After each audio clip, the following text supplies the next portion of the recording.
আচ্ছা, আমরা জানি যে রাইট ফর্ম অফ ভার্বসটা শুধুমাত্র এই যে কোয়েশ্চনে আমি একটা আমার অ্যান্সার করার জন্য যে শুধু লাগবে সেটা কিন্তু না। তুমি প্রত্যেকটা গ্রামারের ক্ষেত্রে যতগুলো গ্রামার আইটেম আছে প্রত্যেকটার ক্ষেত্রে তোমার রাইট ফর্ম অফ ভার্বটা খুবই ইম্পর্টেন্ট, তাই না? কারণ রাইট ফর্ম অফ ভার্ব জানা না থাকলে তুমি কোনো জায়গায় দেখা যাবে অ্যাকুরেটলি কোনো কিছু লিখতে পারবা না ইংলিশে, সেটা রাইটিং হোক বা সেটা অন্য কোনো কিছু হোক। সো রাইট ফর্ম অফ ভার্বটা তোমাদের জন্য স্পেশালি ইংলিশ সাবজেক্টের জন্য খুবই ইম্পর্টেন্ট। আমরা মনে হয় যে অনেকগুলা রুলস আলোচনা হয়েছে, রুলস গুলো তোমরা জানো। তো সেই ক্ষেত্রে আমি যেটা করব, আমরা একটু আজকে কোয়েশ্চনটা নিয়ে একটু আলোচনা করি। দেখো, right form of verb answer করার সময় যে জিনিসটা সবচেয়ে প্রথমে তোমাদের মনে রাখতে হবে, আমি যখন একটা right form of verb answer করতে যাব প্রথমে আমাকে দেখতে হবে ওই যে প্যাসেজটা আসছে বা প্যারাগ্রাফটা আসছে সেটা আমাকে কোন ফর্মে লিখতে হবে, weather it is present form or past form. এটা কিন্তু তোমাকে অনেকভাবে হেল্প করবে। তুমি যদি প্রথমেই ফাইন্ড আউট করে ফেলতে পারো যে আমার এই জায়গায় যতগুলো লেখা আছে সবগুলা পাস্ট টেন্সে লিখতে হবে, তখন কি হবে দেখো, তোমার অটোমেটিক্যালি মনের মধ্যে একটা কনসেপশন চলে আসবে যে আমাকে এই জায়গায় ভার্ব গুলার পাস্ট ফর্মটা ইউজ করতে হবে। আমার কথাগুলো কি বোঝা যাচ্ছে? জি স্যার। আচ্ছা, এটা হলো দেখো একটা নিয়ম। তুমি যখন রাইট ফর্ম অফ ভার্ব করতে যাবা প্রথমে তোমাকে টেন্সটা ফাইন্ড আউট করে ফেলতে হবে। এখন যদি প্রেজেন্ট টেন্সে হয়, প্রেজেন্ট টেন্সে আমরা জানি রাইট ফর্ম অফ ভার্বের প্রথম কন্ডিশনটাই ছিল আমি যখন ভার্বটা দেখতে পাবো ব্র্যাকেটের ভিতরে আমাকে খেয়াল করতে হবে যে এর আগের সাবজেক্টটা অবশ্যই আহ, কোন ফর্মে আছে। অর্থাৎ এটা যদি থার্ড পারসন সিঙ্গুলার হয় তাহলে আমার কিন্তু রুলসটা জানা আছে যে আমাকে অবশ্যই ওই ভার্বের শেষে এস অথবা ইএস যোগ করতে হবে। সো এটাও একটা ইম্পর্টেন্ট বিষয়। তুমি যখন রাইট ফর্ম অফ ভার্ব করতে যাবা প্রথমেই তোমাকে এই জিনিসটা খেয়াল করতে হবে যে এটা কোন টেন্সে আছে। হ্যাঁ, পাস্ট টেন্সে হইলে আমার এই পেইন নিতে হবে না যে ভার্বের শেষে আমাকে এস বাই এস যোগ করতে হবে। বাট যখনই বিষয়টা প্রেজেন্ট টেন্সে চলে আসবে তখন আমাকে যে জিনিসটা খেয়াল করতে হবে সেটা হলো যে ওই ভার্বটা যে দিছে ভার্বটার আগের সাবজেক্টটা কোন ফর্মে, অর্থাৎ এটা কি থার্ড পারসন সিঙ্গুলার ফর্মে আছে কিনা। যদি থাকে তাহলে আমাকে এস বাই এস যোগ করতে হবে। কথাটা কি ক্লিয়ার সবার?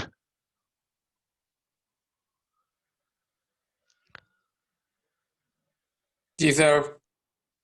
শুধু একজনই অ্যান্সার দেয় রে, বাকিদের কি, বাকিরা কি বুঝে নাই আমি কি বলছি কথাটা? একটু অ্যান্সার জি করো। স্যার, মাত্র বুঝছি স্যার। মাত্র 9 জনই আছো। এখন যদি কথা না বলো তাহলে তো মনে হবে আমি মানে কাদের সাথে কথা বলতেছি, এরা কি whether they are human being or not. অন্তত হ্যান্ড রেজ করে আমাকে বলো যে স্যার আমরা এটা জিনিসটা বুঝতে পারছি যে প্রথমেই আমাদের রাইট ফর্ম ভাবে কোন কাজটা করতে হবে। ওকে, দ্যাটস গুড। আচ্ছা, এরপরে দেখো, এটা গেল টেন্স তুমি ফাইন্ড আউট করলা, তারপরে তুমি এখন প্রেজেন্ট টেন্স হইলে তোমার যে জিনিসটা করতে হবে সেটা তুমি করলা। এরপরে যে জিনিসটা করতে হবে দেখো সেটা হলো তোমাকে দেখতে হবে আমি যে সেন্টেন্সে অ্যানসারটা লিখতে যাচ্ছি রাইট ফর্ম অফ ভার্বে সেটা কি অ্যাক্টিভে লিখতে হবে না প্যাসিভে লিখতে হবে। এইটা রাইট ফর্ম অফ ভার্বের ক্ষেত্রে একটা খুবই ইম্পর্টেন্ট বিষয়। দেখা যাবে আহ, শব্দটা ঠিকই দেয়া আছে কিন্তু তোমাকে এটা হয়তো প্যাসিভে ইউজ করতে হইতে পারে। সো প্যাসিভে যখন আমরা ইউজ করব আমাদের সবারই এই রুলসটা জানা আছে, যখন আমরা প্যাসিভে ইউজ করি তখন অবশ্যই সাবজেক্টের পরে একটা অক্সিলারি ইউজ করতে হবে এবং তারপরে যে ভার্বটা থাকবে সেটার পাস্ট পার্টিসিপল লিখতে হবে। সো তুমি যদি এটাকে আইডেন্টিফাই না করতে পারো যে অ্যাক্টিভে লিখবো না প্যাসিভে লিখবো তাহলেও কিন্তু তোমার অ্যান্সারটা রং হয়ে যাওয়ার সম্ভাবনা অনেক বেশি থেকে যায়। সো আমরা একটু বলছিলাম যে যখন দেখা যায় ব্যক্তি সামনে থাকে অর্থাৎ সাবজেক্টে থাকে তখন এটা মোস্ট অফ দ্য টাইম অ্যাক্টিভেই হয়। আর যখন কোনো কাজ আগে থাকে সাবজেক্টটা থাকে না মানে ব্যক্তি হিসেবে কেউ না থাকে তখন এটা দেখা যায় প্যাসিভেই হয়ে যাওয়ার সম্ভাবনা মোস্ট অফ দ্য টাইম থেকে যায়। যেমন আমি যদি বলি দা ওয়াল, দেখো দা ওয়াল এটা কিন্তু ব্যক্তি না। সো আমাকে যখন লিখতে হবে এইভাবেই আমাদেরকে লিখতে হবে দা ওয়াল ওয়াজ পেইন্টেড। আর যদি কোনো ব্যক্তি থাকতো যেমন ধরো দা পেইন্টার, তখন আমরা কিন্তু অ্যান্সারটা লিখতাম কি দা পেইন্টার পেইন্টেড দা ওয়াল। অর্থাৎ তুমি এটা বুঝতেই পারবা সেন্টেন্সটা যখন পড়বা যে এটাকে আমাকে অ্যাক্টিভ ইউজ করতে হবে কি না প্যাসিভ ইউজ করতে হবে। এই তিনটা জিনিস ক্লিয়ার কিনা? রাইট ফর্ম পারবে এই তিনটা জিনিস খুবই ইম্পর্টেন্ট। একটা হলো তোমাকে টেন্স আইডেন্টিফাই করতে হবে, দুই নম্বরে হলো সেটা যদি থার্ড পারসন সিঙ্গুলার হয় আমাকে এস বাই এস যোগ করতে হবে, আর যদি সেটা সেন্টেন্সটা আমাকে দেখতে হবে এটা অ্যাক্টিভে আছে কিনা প্যাসিভে আছে। এই জিনিসগুলো যদি আইডিয়াটা ক্লিয়ার থাকে তাহলে তোমার রাইট ফর্ম ভাবে অ্যান্সার করাটা অনেক ইজি হবে। এই তিনটা জিনিস আমি সবাইকে বুঝাইতে পারছি কিনা? জি স্যার, বুঝতে পারছি। ওকে, আজকে আমাদের ফার্স্ট ইয়ারের ওরিয়েন্টেশন ক্লাস হইতেছে। সো আসলে স্যার আমাদের জি বলেন। আর স্যার আমাদের চেক লিস্টটা ডিসেবল করে রাখছেন স্যার, আমরা ওই রুল দেবো কোথায় স্যার? আচ্ছা ডিসেবল করে আমি দিতেছি অ্যাক্টিভ করে, দেখো এখন ঠিক আছে কিনা।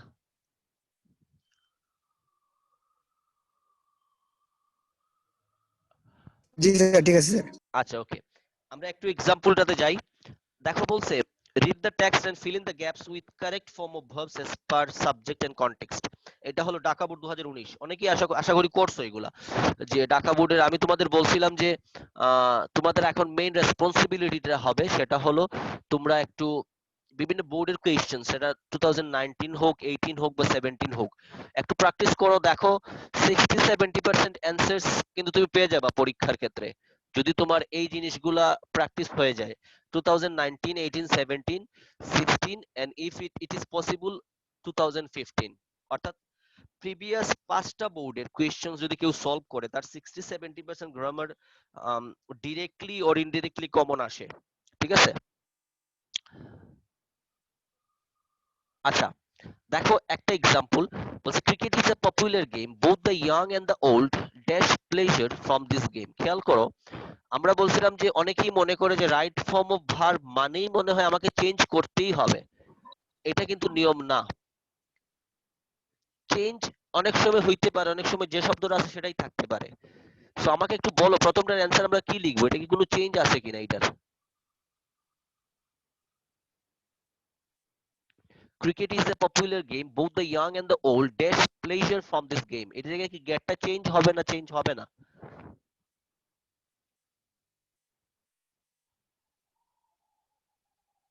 গেট চেঞ্জ হবে না স্যার। চেঞ্জ হবে না। আচ্ছা একজনের অ্যান্সার পাইলাম, আর কি কেউ আসো যে চেঞ্জ হবে না?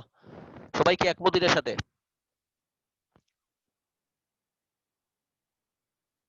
সবাই একমত হলে হ্যান্ড রেজ করো, আমরা সেকেন্ডটাতে যাব।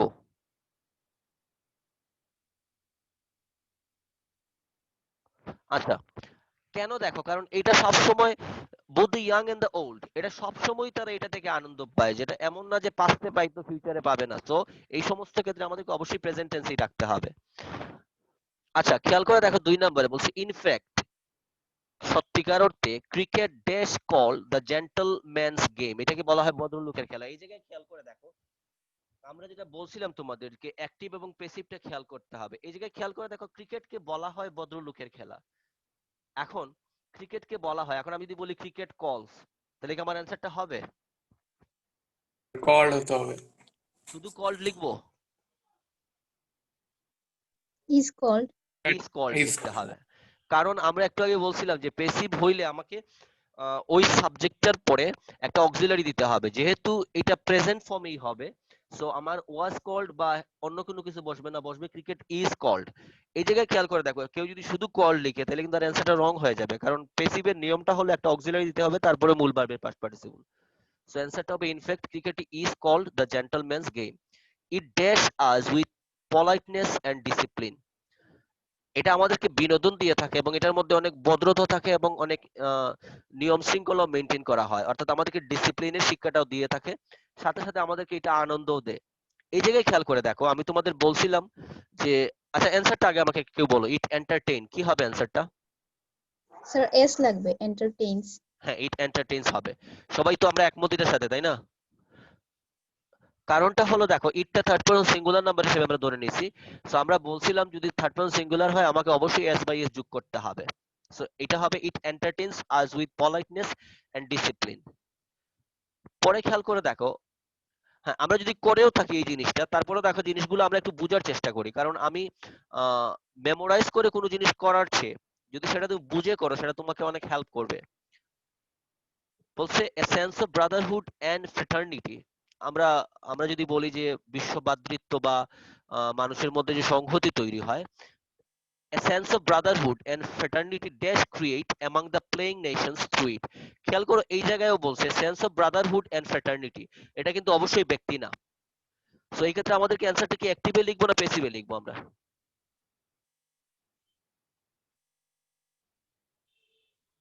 পেসিভে হবে। হ্যাঁ অ্যান্সারটা কি হবে?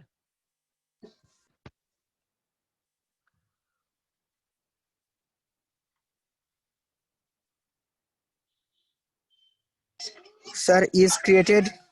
হ্যাঁ, আর খেয়াল ক্রিয়েটেড হবে না, আর হবে না, কারণ খেয়াল করে দেখো এ সেন্স অফ ব্রাদারহুড ফ্র্যাটার্নিটি থেকে একটা জিনিসই ধরা হচ্ছে, বিশ্ব ভ্রাতৃত্বের কথা যদি বলি আমরা, এটা এই জায়গায় একই জিনিস। সো এই জায়গায় আর লেখার দরকার নাই, এই পুরোটা এ সেন্স অফ ব্রাদারহুড এবং ফ্র্যাটার্নিটি থেকে একই জিনিস ধরা হচ্ছে, এই কারণে এটা হবে ইজ। আরটা এই জায়গায় লেখা যাবে না, লিখতে হবে sense of brotherhood and fraternity is created. ঠিক আছে, কথাটা কি বোঝা গেছে? জি স্যার, জি স্যার। আচ্ছা, জি sir.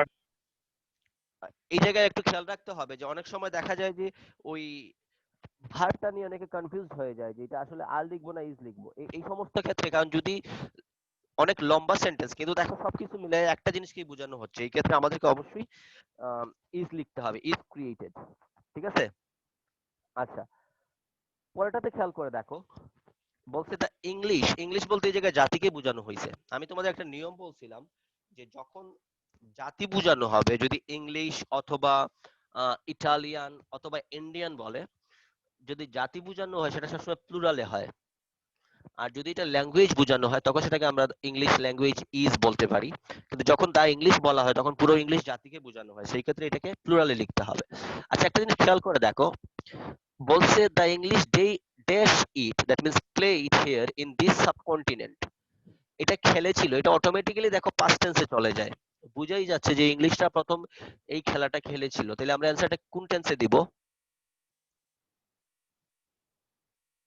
War played. First tense. হ্যাঁ, তার মানে English played it here in this subcontinent and since then. এই জায়গায় একটু খেয়াল করে দেখো, রাইট ফর্ম ভার্বে মিনিংটাও কিন্তু একটা ইম্পর্টেন্ট ফ্যাক্টর। যেমন ধরো বলছে the English played it here in this subcontinent and since then, এবং তারপর থেকে it dash become an integral part of our entertainment. অর্থাৎ ইংলিশটা এটা প্রথম খেলেছিল এই সাবকন্টিনেন্টে, এবং তারপরে এটা আমাদের সাবকন্টিনেন্টের যে দেশগুলো আছে এই জায়গায় একটা খুবই গুরুত্বপূর্ণ পার্ট হয়ে গেছে বিনোদনের। সেই ক্ষেত্রে দেখো আমরা যদি অনেকে বলে যে এই জায়গায় স্যার যেহেতু আগের অংশ প্লেড আছে, তাহলে আমরা পরের অংশটাও বিকেম করে ফেলি। কিন্তু আমাকে কি কেউ একটু বলতে পারবা যে এই জায়গায় বিকেম আমরা কেন লিখতেছি না? বিকেম লিখলে আমার অ্যান্সারটা হবে কিনা?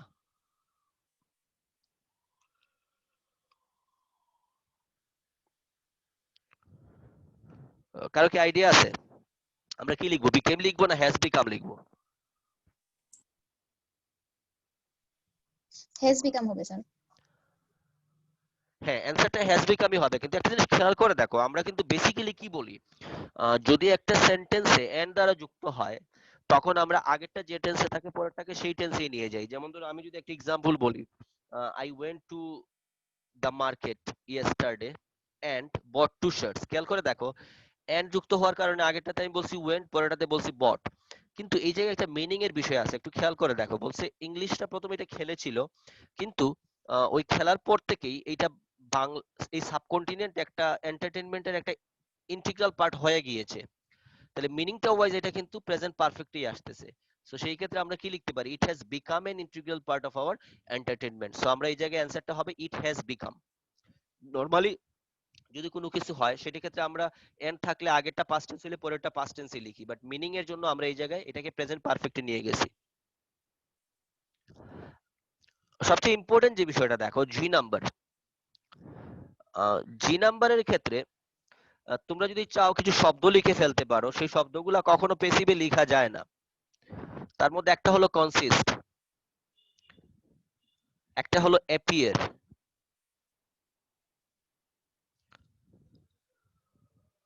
আচ্ছা, যদি না লিখতে চাও একটু মনে রাখো বা লিখতে পারো যে কনসিস্ট বা অ্যাপিয়ার, বা আরেকটা আছে না seem, as it seems, as double M, এগুলো আসলে কখনো পেসিভে হয় না, এগুলো সবসময় অ্যাক্টিভেই লিখতে হয়।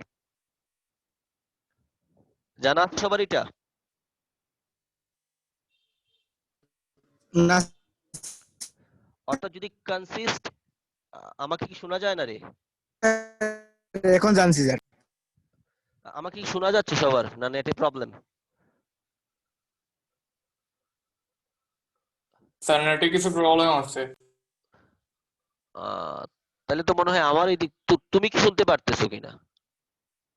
শুনতে পারতেছি মোটামুটি, বাট অন্যরা কিছু। স্যার আপনার আপনার সাউন্ড স্যার ক্লিয়ার আছে স্যার। হ্যাঁ, এটা হয়তো অন্য কারো প্রবলেম হইতেছে, নো প্রবলেম।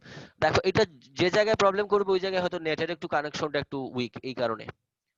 আচ্ছা, খেয়াল করে দেখো যে কনসিস্ট, অ্যাপিয়ার, সিম এইগুলো যদি থাকে তাহলে এইগুলো কখনো আমরা প্যাসিভে লিখবো না, এগুলো সবসময় প্রেজেন্টেই বসে। সো এই জায়গায় একটু খেয়াল করে দেখো আওয়ার টিম, এই জায়গায় আওয়ার টিমটা সিঙ্গুলার না প্লুরাল?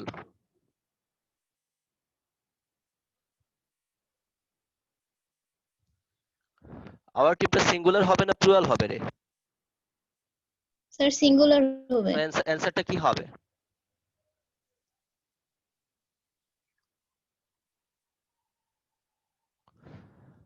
ইজ কনসিস্টেন্ট না কনসিস্ট, কোনটা লিখবো আমরা?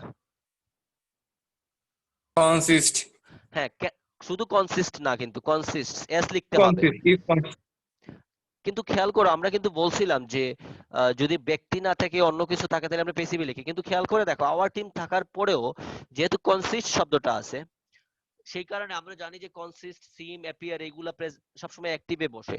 তো এই ক্ষেত্রে আমাকে এটা অ্যাক্টিভই রাখতে হবে এবং কনসিস্টের সাথে এস যোগ করতে হবে। So our team consists, my family consists, ঠিক আছে, হিজ ফ্যামিলি কনসিস্টস। পরেরটাতে একটা জিনিস খেয়াল করো, they already dash show their performance in several matches. এটার নিয়মটা মনে আছে কিনা সবার? পরের অ্যান্সারটা কি হবে? এইচ নাম্বার অ্যান্সারটা। আমি একটু তোমাদের কাছ থেকে জানতে চাই যে তোমরা যদি জানো, তোমাদের জানা থাকে সেটা অনেক বেশি হেল্পফুল হবে তোমাদের জন্য। যেটা শুধু জানো না ওই জায়গায় আমি একটু আলোচনা করব।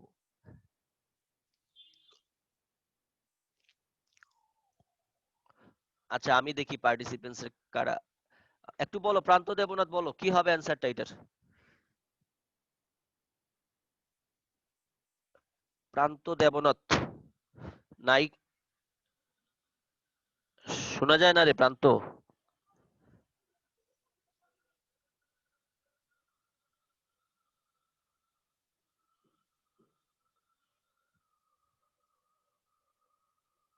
সাদাত চৌধুরী বলো তো দেখি, 327 বিজনেস স্টাডিজ। জি স্যার। অ্যান্সারটা কি লিখবো আমরা একটু বলো তো দেখি। Sorry sir. আচ্ছা এইটা একজন বাদ, অন্য একজন প্লিজ ইন্টেনশনালি কেউ বলো দেখি আমাকে একটু অ্যান্সারটা। বিকি কি রে পারবা? they already shown they already shown, আর কিছু লাগবে না? or shown হ্যাভ হতে শোন। পারে কে বলছো? একটু জুড়ে বলো। হ্যাভ শোন। হ্যাঁ, দে কেন হ্যাভ অলরেডি শো? হ্যাভ শোন। স্যার এখানে অলরেডি আছে এই জন্য হ্যাঁ, ইয়ে হবে। বুঝতে পারছো বিকি জিনিসটা, যে যদি Yes, sir. সেন্টেন্সে আমরা already, yet, never, yet, recently এইগুলা পাই তখন এটা আমাদেরকে প্রেজেন্ট পারফেক্টে নিয়ে যেতে হবে। সো সেই কারণে আমি যদি দে অলরেডি শোন বলি তাহলে আমার অ্যান্সারটা হবে না, বলতে হবে দে অলরেডি অথবা দে হ্যাভ অলরেডি শোন, ঠিক আছে? তখন আমি অ্যান্সারটা লেখার সময় আমাকে বলতে হবে দে হ্যাভ অলরেডি শোন their performance in several matches, but it is a matter of sorrow that sometimes our players dash so poorly that our countrymen dash astonished. খেয়াল করে দেখো পরের লাইনগুলাতে বলছে কিন্তু মাঝে মাঝে আমাদের প্লেয়াররা এত বাজে খেলে যে আমাদের দেশের মানুষরা বিস্মিত হয়ে যায়। এই জায়গায় দেখো কোনো টেন্সের পরিবর্তন হবে না, যেটা আছে ওইটাই থাকবে। কেন থাকবে? But it is a matter of sorrow that sometimes, মাঝে মাঝে আমাদের প্লেয়াররা খুবই বাজে খেলে, তাহলে আওয়ার প্লেয়ার্স আছে, সো এই জায়গায় অবশ্যই বোঝা যাচ্ছে এটা প্লুরাল। সো অ্যানসারটা হবে our players play so poorly that our countryman, কান্ট্রিম্যানেও দেখো এমইএন আছে, সো এটাও হবে প্লুরাল। সো আওয়ার কান্ট্রিম্যান বিকামটা বিকামই থাকবে, বিকাম অ্যাস্টনিশড। সো অ্যানসারটা কি দাঁড়ালো? But it is a matter of sorrow that sometimes our players play so poorly that our countryman become astonished. অ্যানসারটা করা শেষ, বুঝা গেছে সবার? জি স্যার। এগুলো একটু দেখো, একটা কথাই আছে, the more you practice the more you will be better. অর্থাৎ তুমি যত প্র্যাকটিস করবে তত তোমার নলেজটা বাড়বে, তত তোমার আইডিয়াটা আরো বেশি ক্লিয়ার হবে। আমরা আরেকটা একটু অ্যান্সার করব। আমি এই অ্যান্সারটা তোমাদের কাছ থেকে একজন একজন করে নিতে চাই, আমাকে একটু বলে যাও একজন একজন করে। প্রথম অ্যান্সারটা কি লিখবো আমরা? টিচ লেখা আছে এ নোবেল প্রফেশন।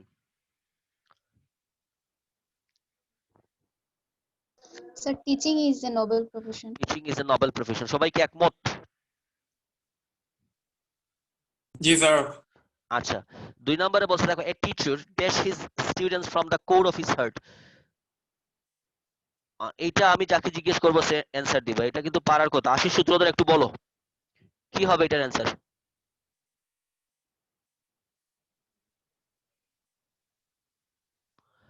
আশিস সূত্রধর কি রে, হারায় গেছো নাকি? 138।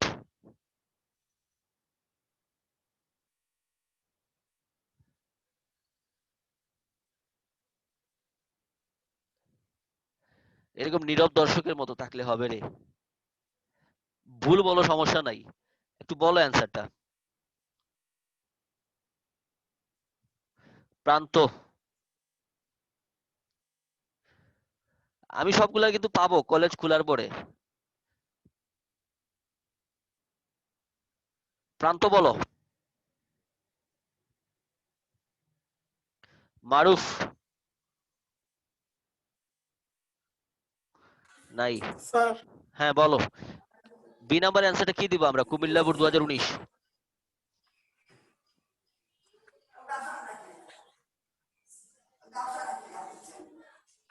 তুমি কি কোয়েশ্চেন দেখতে পারতেছো তো, না দেখতে পারতেছো না, কোনটা? জি স্যার জানালাম স্যার। হ্যাঁ, কি হবে অ্যান্সারটা বলো, তোমার যা মনে হয়। টিচ এস যুক্ত হবে স্যার। শুধু এস যুক্ত হবে? টিচেস বানান কি শুধু এস দিলে হয়ে যাবে রে, না ইএস লাগবে? Teachers es sir. হ্যাঁ, তাহলে টিচার ইএস টিচেস। খেয়াল করে দেখো, যেহেতু এই টিচারটা আমরা থার্ড পারসন সিঙ্গুলার হিসেবে ধরে নিয়েছি, এই কারণে টিচেস হবে। আর পরের একটা নিয়ম দেখো আছে, হি teaches his students with a view two. আচ্ছা, এটা উপমা চৌধুরী একটু বলো, উইথ এ ভিউ টু থাকলে পরে ভার্বের শেষে কি যোগ করতে হয়? স্যার, আইএনজি যোগ করতে হয়। তাহলে অ্যান্সারটা কি হবে? He teaches his students with a view to, গিভটা কি হয়ে যাবে? গিভিং। Giving sir. হ্যাঁ, এই কার কান্না শোনা যায় রে, একটু বন্ধ করো। আচ্ছা দেখো, with a view to, look forward to, get use to, আমি এগুলা বলছিলাম। এরপরে হলো উড ইউ মাইন্ড, এগুলা থাকলে ভার্বের পরে আইএনজি যোগ করতে হয়। So with a view two আছে, আমাকে আইএনজি যোগ করতে হবে। ডি নাম্বারে গিয়ে খেয়াল করে দেখো, আমরা বলছিলাম যত ধরনের প্রেপোজিশন পাওয়া যায়, অর্থাৎ সেটা বাই হইতে পারে, উইথ হইতে পারে, উইথআউট হইতে পারে, আফটার হইতে পারে, বিফোর হইতে পারে, এই সবগুলার পরে ভার্ব আসলে আইএনজি হয়ে যায়। সেই ক্ষেত্রে খেয়াল করে দেখো, বাই আছে ডি নাম্বারে, পরে আছে গেট, সো অ্যান্সারটা কি হয়ে যাবে? By getting the light of education. এখন যদি প্রেপোজিশন আসে তারপরে ভার্ব আসে, আমাকে অবশ্যই আইএনজি যোগ করতে হবে। যেমন he is capable of doing, I am expert in speaking, he is expert in writing, অর্থাৎ এই প্রেপোজিশন গুলো থাকার কারণে পরে ভার্ব আসছে, এগুলো আইএনজি হয়ে গেছে। ই নাম্বারে গিয়ে খেয়াল করে দেখো, আমি তোমাদের বলছিলাম যে মডেল অক্সিলারি, মডেল অক্সিলারি গুলো কি কি, মডেল অক্সিলারি হিসেবে আমরা কি কি ইউজ করি?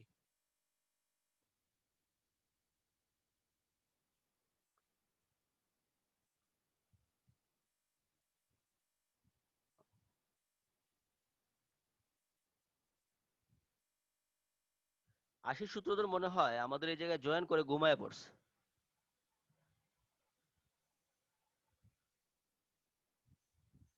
প্রান্তরও সেম অবস্থা, এগুলা শুধু অন করছে, করে মনে হয় এগুলা ঘুমে, তাই না রে বিকি? জি স্যার, মেবি চলে গেছে। হ্যাঁ, এটা দেখাইতেছি আর কি যে আমি স্যার আছি। না স্যার, আমার হ্যাঁ, এখানে স্যার স্যার সাউন্ড হ্যাঁ, প্রবলেম স্যার। আশিস সূত্রধরের এই জায়গায় সাউন্ডের প্রবলেম। আচ্ছা, আর প্রান্তের কি সমস্যা? তার নিজের মধ্যেই প্রবলেম আছে, সাউন্ডে না। আচ্ছা, এটা স্টুডেন্ট গুলা ভুলে যায় রে, একসময় আমরাও স্টুডেন্ট ছিলাম। সো স্টুডেন্ট কি কি করতে পারে এগুলো সম্পর্কে আইডিয়া আমাদের আছে। আমি তো স্যার আসলে বই লুকিয়ে রাখতাম বিছানার নিচে, যাতে স্যার বই না পায়। সো এরকম এক্সপিরিয়েন্স আমাদেরও আছে লাইফে। কোন স্টুডেন্ট কি করতে পারে, তাই না বিকি? জি স্যার। সো এটা আমার সাথে ফাঁকিবাজি করে লাভ নেই, আমি এগুলো আইডিয়া ধরে নিতে পারি স্টুডেন্টের। আচ্ছা দেখো, মডেল অক্সিলারি গুলো হলো can, could, may, might, shall, should, এগুলো একেবারে মেমোরাইজ করে ফেলবার, এগুলো রেস্ট অফ ইওর লাইফ। মানে ইংলিশ গ্রামারটা এমন ভাবে শিখতে হবে যেটা আজকে শিখছো কালকে ভুলে গেলে হবে এরকম না। কিন্তু একটা কথা আছে যে তুমি যদি ইংলিশকে ছেড়ে দাও, ইংলিশ কিন্তু তোমাকে ছাড়বে না কখনো, এটা শিওর। কারণ তুমি স্টুডেন্ট হিসাবে যতদিন বেঁচে থাকবা ততদিন তোমার ইংরেজিটা লাগবে। সো তুমি ফাঁকি দিতে পারো ইংলিশে, কিন্তু ইংলিশ তোমাকে ফাঁকি দিয়ে যাবে না। সো গ্রামারটাকে এমন ভাবে শিখতে হবে যেন এটা আমার রেস্ট অফ মাই লাইফে ইউজ করতে পারি। আচ্ছা, সো মডেল অক্সিলারি গুলার পরে আমরা জানি মূল ভার্বে প্রেজেন্ট ফর্ম বসে, যেহেতু ক্যান আছে সো অ্যানসারটা এনলাইটেনই হয়ে যাবে, এই জায়গায় কোনো চেঞ্জ হবে না। এনলাইটেন হলো একটা ভার্ব, ঠিক আছে? পরেরটাতে খেয়াল করে দেখো, the students dash their lessons now as their teachers dash them. শিক্ষার্থীরা সেইভাবেই শিক্ষা গ্রহণ করে যেভাবে তাদের টিচাররা তাদেরকে ইনস্ট্রাক্ট করে। So the students learn their lessons, এই জায়গায় আমরা লার্নই রাখি, এই জায়গায় চেঞ্জ করার দরকার নেই। The students learn their lessons. এবং পরেরটাতে খেয়াল করে দেখো, দ্য টিচার্স আছে, যেহেতু দেয়ার টিচার্স সো ইনস্ট্রাক্টই থাকবে, এটা চেঞ্জ হবে না। The students learn their lessons now as their teachers instruct them. মানে স্টুডেন্টরা সেইভাবেই শিখে যেভাবে তাদের টিচাররা তাদেরকে ইনস্ট্রাক্ট করে, দিক নির্দেশনা দেয়। But the students nowadays act as though they, একটা জিনিস খেয়াল করে দেখো, আমি তোমাদের একটা রুলস বলছিলাম বা তোমাদের যে স্যার পড়াইছে উনি কিন্তু বলছে যে as if, as though অথবা since থাকলে আগের অংশটা যদি প্রেজেন্ট টেন্সে হয় পরের অংশটা পাস্ট ইনডিফিনিটে করতে হয়, আগের অংশটা যদি পাস্ট ইনডিফিনিট হয় পরেরটা পাস্ট পারফেক্ট করতে হয়। এটা কি তোমরা আগে থেকে তোমাদের পড়ানো হয়েছে কিনা? জি স্যার, পড়ানো হয়েছে। আচ্ছা, সো অ্যানসারটা আমরা কি লিখবো দেখো, যেহেতু মাঝখানে as though আছে এবং but the students nowadays act, এটা আছে প্রেজেন্ট টেন্সে, সো পরের অংশটা আমাকে পাস্ট টেন্সে লিখতে হবে। but the students nowadays act as though they knew everything. এটা যদি কেউ না জানে যে as though since অথবা as if থাকলে পরের অংশ পাস্ট ইনডিফিনিট লিখতে হয়, যদি আগের অংশ প্রেজেন্ট ইনডিফিনিট হয় তাহলে কিন্তু সে অ্যানসার করতে পারবে না। সো আমাদের অ্যানসারটা হবে নিউ, KNEW, ঠিক আছে না? ওকে, দে আর নট, দেখো খেয়াল করে দেখো, তারা টিচারের অ্যাডভাইসের প্রতি ইম্পর্টেন্স দেয় না, গুরুত্ব দেয় না। সো দে আর নট, একটু খেয়াল করে দেখো, আমাকে একটু বলো এটা পেসিভে লিখবো না অন্য কোন ফর্মে হবে এটা?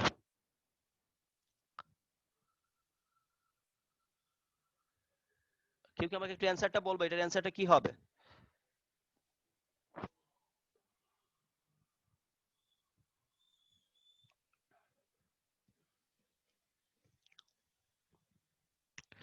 দে আর নট পে আছে, heed to their teachers advice, heed মানে এই জায়গায় ইম্পর্টেন্স বলতেছে, গুরুত্ব দেয়া। তারা টিচারদের অ্যাডভাইসের দিকে গুরুত্ব দেয় না। দেখো অলরেডি স্ট্রাকচারটা দেয়াই আছে, দে আর, সাবজেক্টও আছে, দে আর নট, পেটার সাথে কি যোগ হবে? আইএনজি। হ্যাঁ, দে আর নট পেইং হবে, এটা হলো present continuous structure, they are not paying, বুঝা গেছে? They are not paying heed to their teachers advice but the students must be careful in their studies. আমি লেস্ট থাকলে বলছিলাম কি হয়, লেস্ট থাকলে পরের অংশ কিভাবে শুরু করতে হয়, এটা একজনকে কোয়েশ্চেন করি আমি, একটু দেখি। এটা কে আছে? আচ্ছা একটু টিনা বলো কি হবে এটা অ্যানসারটা, যে নাম্বার 109A সেকশন, শোনা যায়?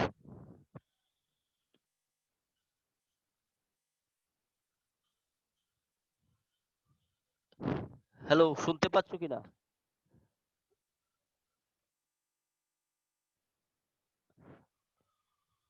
আচ্ছা, আমরা অ্যান্সার পাইছি। সে বলছে শুড ফেইল। সো খেয়াল করে দেখো, আমরা নিয়মটা কি বলছিলাম, যদি লেস্ট থাকে কোনো সেন্টেন্সে, লেস্ট LEST, তাহলে পরের অংশে ভার্বের আগে আমাকে সাবজেক্টের পরে অর্থাৎ দের পরে শুড লিখতে হবে এবং পরের অংশটা বসাইতে হবে। তাহলে অ্যান্সারটা হবে must be careful in their studies lest they should fail to secure good marks. আচ্ছা, আমাদের আর 5 মিনিট আছে, আমরা একটু কুইকলি 3 নাম্বার অ্যান্সারটা একটু করে ফেলবো।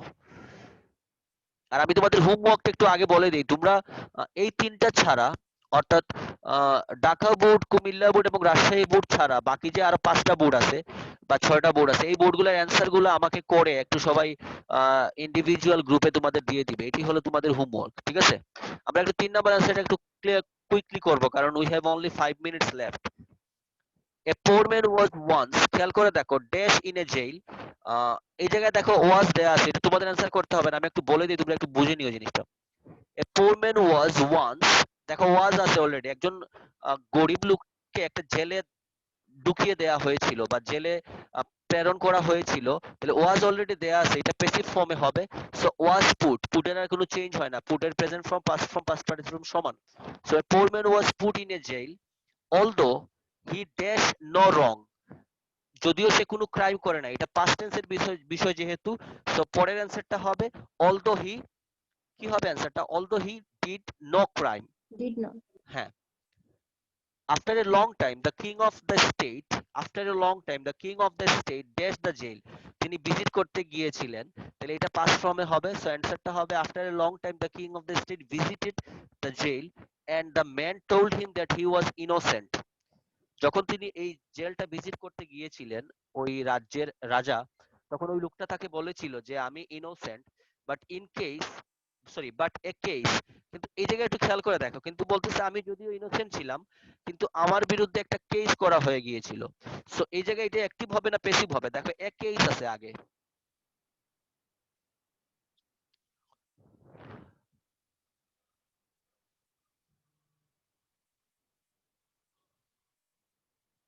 তোমরা কি শুনতে পাচ্ছ রে? জি স্যার। আচ্ছা, খেয়াল জি করে স্যার, দেখো, আমি clear। একটু অ্যান্সার গুলো বলে যাই। যেহেতু এ কেস আছে, দেখো বিষয়টা পাস্ট টেন্সে আছে, তার বিরুদ্ধে একটা কেস ফাইল করা হয়েছিল। সো এই জায়গায় অ্যান্সারটা হবে কেস ওয়াজ ফাইলড। বুঝতে পারছো কিনা কেন ওয়াজ ফাইলড হইলো? স্যার এটা পেসিভ এই জন্য। হ্যাঁ, প্যাসিভ এই কারণে। আচ্ছা, দ্য কিং ড্যাশ প্রাইভেটলি, তাহলে দ্য কিং সাবজেক্ট আছে পাস্ট টেন্সে, এটা হবে দ্য কিং ইনকোয়ার্ড, তিনি তদন্ত করেছিলেন প্রাইভেটলি। এন্ড এই জায়গায় খেয়াল করে দেখো এন্ড যুক্ত আছে, এই কারণে আগেরটা ইনকোয়ার্ড, সো পরেরটা হয়ে যাবে found.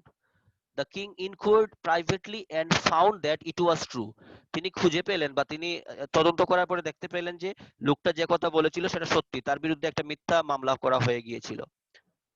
He dash he dash the man, he, তাহলে গিভ আছে, সেটা হয়ে যাবে past form. He gave the man some money and set him free, তাকে কিছু টাকা দিলেন এবং তাকে মুক্ত করে দিলেন। He went straight to the market in a shop there wild birds dash kept in cages for sale, তিনি দেখতে পেলেন কি ওই জায়গায় কিছু পাখি, বন্য পাখিকে কাঁচার ভিতরে রাখা হয়েছিল বিক্রির জন্য। সেম দেখো, খেয়াল করে দেখো, ওয়াইল্ড বার্ডস অর্থাৎ পাখিগুলোকে খাঁচার ভিতরে রাখা হয়েছিল।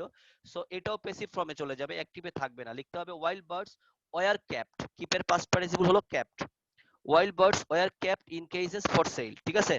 ওয়ার ক্যাপ্ট হইছে কারণ এটাও প্যাসিভ ফর্মে হবে, যেহেতু ওয়াইল্ড বার্ডস আছে এই কারণে এই জায়গায় আমরা ওয়ার লিখছি, ওয়াজ লিখি নাই।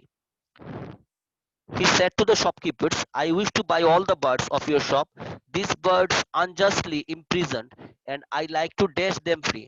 এখন এই জায়গায় খেয়াল করে দেখো, সে বলছে যে এই পাখিগুলা আনজাস্টলি, মানে এটা তাদেরকে অন্যায় করে তাদেরকে এটার ভিতরে বন্দী করে রাখা হয়েছে, তো আমি এদেরকে কি করতে চাই? মুক্ত করে দিতে চাই। তাহলে এই জায়গায়ও খেয়াল করো, যেহেতু পাস্ট ফর্মে আছে প্যাসিভ ফর্ম হবে, তাহলে দিস বার্ডস হবে কি ওয়ার ইমপ্রিজনড, মানে এইগুলাকে অন্যায়ভাবে বন্দী করে রাখা হয়েছে। সো দিস বার্ডস আনজাস্টলি, তার মানে হবে অ্যানসারটা হবে this birds were imprisoned unjustly and I like to, টুর পরে আমরা জানি সবসময় মূল ভার্বের প্রেজেন্ট ফর্ম বসে, সো সেটটা সেটই থাকবে, and I like to set them free. So answer টা হবে these birds unjustly, these birds were imprisoned unjustly and I like to set them free. এই হলো মূলত পুরোটা অ্যান্সার, ঠিক আছে? আশা করি তোমরা এই প্র্যাকটিস গুলা করার কারণে তোমাদের একটু হলেও নলেজটা একটু বাড়বে, রাইট ফর্ম বাড়বে। তোমাদের কাছে আমার একটা অনুরোধ থাকবে, আমি যে তোমাদের বলছি বাকি যে 6টা বা 5টা বোর্ড আছে 2019-এর, তোমরা সবগুলা সবাই প্র্যাকটিস করবা, প্র্যাকটিস করে আমাকে অ্যান্সার গুলো তোমাদের নিজস্ব গ্রুপে দিয়ে দিবা। আর যদি কোনো জায়গায় বুঝতে কারো সমস্যা হয় সেটা আমাকে প্লিজ জানাবা, ঠিক আছে? আমাদের সময়ও কম, আমরা তাইলে ক্লোজ করব আজকের জন্য। Thank you everybody, okay sir. Have a good day.